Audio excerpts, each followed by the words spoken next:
वक्त की बड़ी खबर के साथ कर रहे हैं। आपको बता दें, पंजाब की रोपड़ जेल से मुख्तार अंसारी को यूपी की बांदा जेल लाया जा चुका है। करीब सुबह 4:30 पर मुख्तार अंसारी को जेल लेकर पहुंची पूरी पुलिस टीम। बताया जा रहा है मुख्तार को बुलेट प्रूफ जैकेट में यूपी लाया गया है।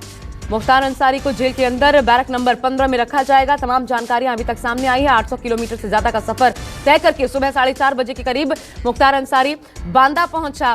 पंजाब की रोपड़ जेल से यूपी की बांदा तक पुलिस टीम और मुख्तार अंसारी ने 800 किलोमीटर से ज्यादा तक का सफर तय किया है।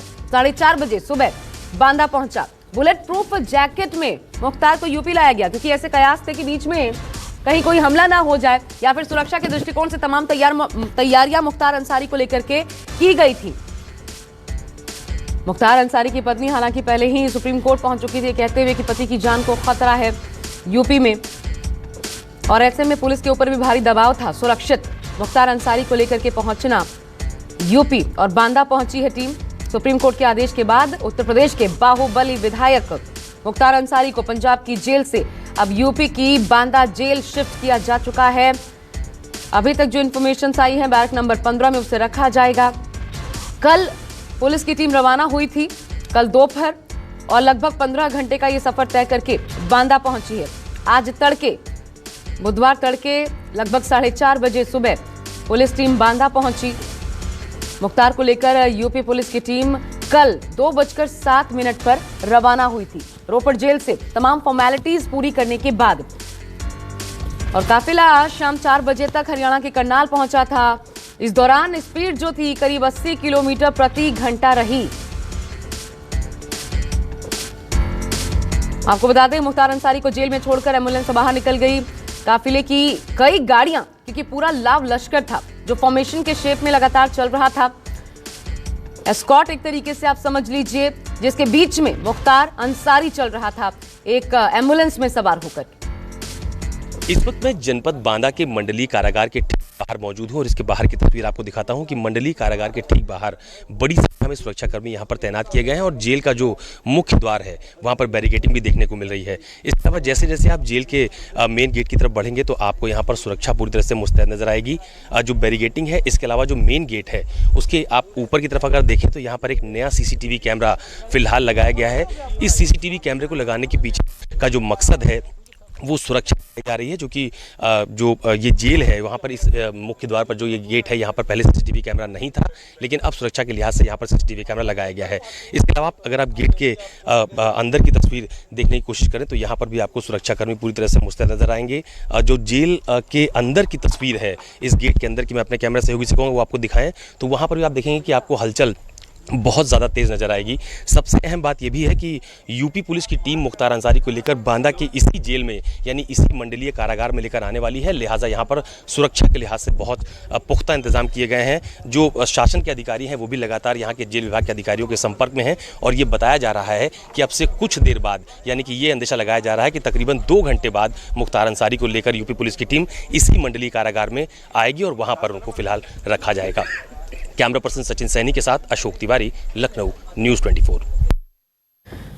और अब बांदा जेल पहुंचने के बाद आगे क्या प्रक्रिया रहने वाली है, हर एक अपडेट आप तक पहुंचाते रहेंगे। लेकिन आपको देखिए ये तस्वीरें सीधी जो उस वक्त सामने आई थी जब बांदा जेल लेकर पहुंचा गया, और देखिए कैसे पूरे लाव लश्कर के साथ एक काफिला, लगभग 7 से 8 गाड़ियों का एक पूरा काफिला मौजूद था जो लेकर पहुंचा मुख्तार अंसारी को बांदा जेल। और रूट हालांकि पहले ये स्पष्ट नहीं था, लेकिन 3 बजे के करीब हमीरपुर होकर मुख्तार अंसारी का काफिला गुजरा। इटावा, औरैया, जालौन, हमीरपुर जिले की सीमा में प्रवेश करके फिर सुमेरपुर होते हुए मुख्तार अंसारी का काफिला बांदा जेल पहुंचा सुबह लगभग 4:30 बजे। आपको बता दें क्योंकि मुख्तार की तबीयत सही नहीं थी और ऐसे में लगभग 2 डॉक्टर्स मौजूद थे जो लगातार इस काफिले में साथ में थे, ताकि कहीं भी अगर तबीयत हल्की भी बिगड़ती है तो तुरंत डॉक्टर्स जो है मुख्तार अंसारी को देख पाएं।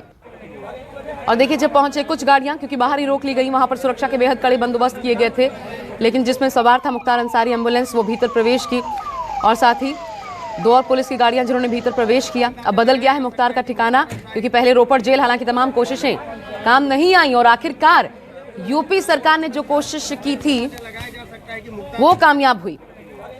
अशोक तिवारी हमारे साथ बांदा से इस वक्त जुड़ चुके हैं।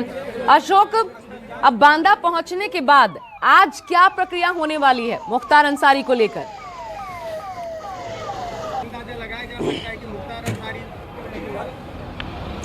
देखिए, दरअसल सुबह तकरीबन 4:30 बजे का वक्त था जब मुख्तार अंसारी को लेकर यूपी पुलिस की टीम बांदा जेल पहुंची थी। और वहां पर जो औपचारिकताएं, किसी भी कैदी को या बंदी को जब जेल के भीतर प्रवेश कराया जाता है तो वो तमाम सारी औपचारिकताएं वहां पर पूरी की गई। उनके साथ मेडिकल की एक टीम भी मौजूद थी और बाकायदा जो औपचारिकताएं हैं जेल के भीतर जाने की, उसके बाद मुख्तार अंसारी को उनकी जो संबंधित बैरक थी जिसमें उनको रखा जाना था उसमें उनको फिलहाल रखा गया है।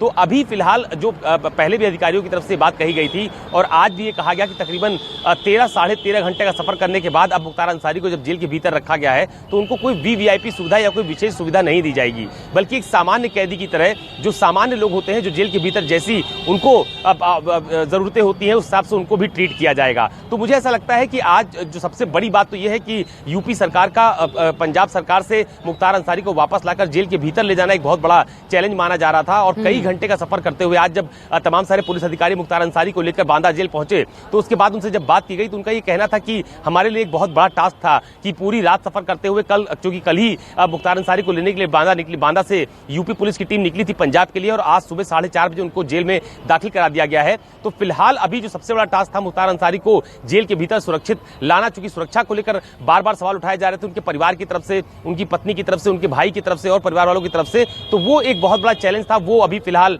कुशलता से पूरा किया गया है और अब जेल के भीतर उनको एक सामान्य कैदी की तरह ही पूरा ट्रीटमेंट दिया जाएगा, ये अधिकारियों का दावा है। ठीक है, लेकिन अशोक, कुल मिलाकर के लगभग 52 से ज्यादा केसेस, तो ऐसे में कच्चा चिट्ठा कब खुलेगा? क्योंकि इन्हीं केसेस पर आगे कार्रवाई हो पाए, इसकी दलीलें सरकार की तरफ से दी गई थी सुप्रीम कोर्ट में।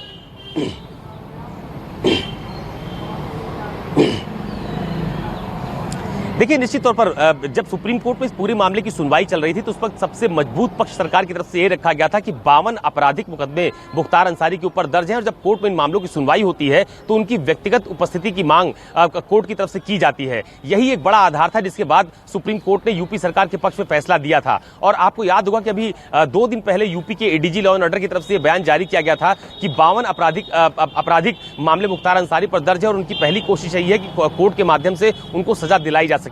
तो ये कहा जा सकता है कि जो पहला बड़ा टास्क था वो अभी सरकार की तरफ से पूरा किया गया है और अब जब इन मामलों की सुनवाई शुरू होगी तो सरकार की तरफ से मजबूत पैरवी की जाएगी ताकि उसमें गंभीर सजा भी मुख्तार अंसारी को दिलाई जा सके। अभी कुछ दिन पहले जो हिस्ट्री शीट मुख्तार अंसारी की जारी की गई थी सरकार की तरफ से, यूपी के गृह विभाग की तरफ से, उसमें उत्तर प्रदेश के तमाम सारे ऐसे जनपद थे जहां पर गंभीर आपराधिक मामले मुख्तार अंसारी पर दर्ज है, जिसमें वाराणसी है, गाजीपुर है, मऊ है, ऐसे तमाम सारे जनपद है जहां पर इनके खिलाफ मामले पंजीकृत है और उनकी सुनवाई भी चल रही है। तो ये जरूर है कि अब जो पहला टास्क था कि उसको उत्तर प्रदेश वापस लाया जाए, उत्तर प्रदेश सरकार की तरफ से मुख्तार अंसारी को लाया गया है। पूरी सुरक्षा व्यवस्था के बीच उनको जेल के भीतर भी दाखिल करवा दिया गया है और अब जैसे जैसे इन मामलों की सुनवाई आगे बढ़ेगी, जैसे जैसे इन मामलों पर मुख्तार अंसारी की पेशी होगी, उसमें सरकार की तरफ से मजबूत दलील पेश करते हुए उसको सजा दिलाने की पूरी कोशिश भी की जाएगी, जैसा कि दावा अधिकारियों की तरफ से पहले भी किया गया है।